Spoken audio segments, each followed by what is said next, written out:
ठाकरेंच्या शिवसेनेच्या आणि दोन्ही राष्ट्रवादीमधील आमदार शिंदेंच्या शिवसेनेच्या संपर्कात ऑपरेशन टायगरचे उदय सामंतांचे संकेत।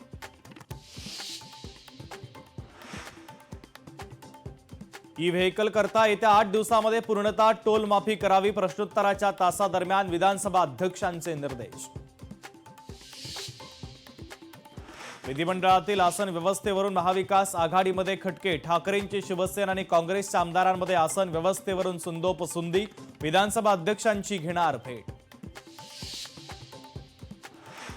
नाशिकमधील मुलं विक्री प्रकरणी आई वडील चौकशीसाठी पोलिसांच्या ताब्यात, मुलं विक्री केली नाही, दत्तक दिली, मुलांच्या आईकडून चौकशीमध्ये खुलासा।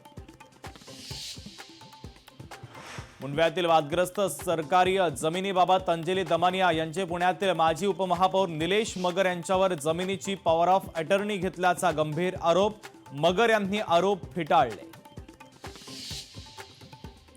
पुण्यातील सह्याद्री रुग्णालयाची रुग्णाच्या नातेवाईकांनी केली तोडफोड, ऑपरेशन नंतर रुग्ण दगावल्यानं नातेवाईकांचा संताप।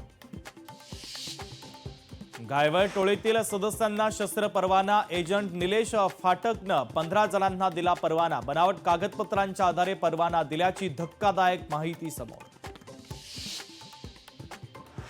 13,000 कोटींच्या कथित पंजाब नॅशनल बँक घोटाळा प्रकरणी हिरे व्यापारी मेहुल चोक्सीला बेल्जियम कोर्टाचा दणका, कोर्ट ऑफ कॅसेशननं प्रत्यार्पणाच्या विरोधात मेहुल चोक्सीची याचिका फेटाळली।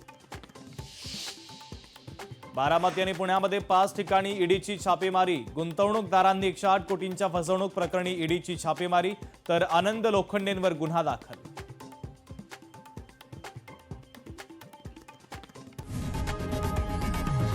लोकशाही मराठी ऐका, पहा, जागरूक रहा।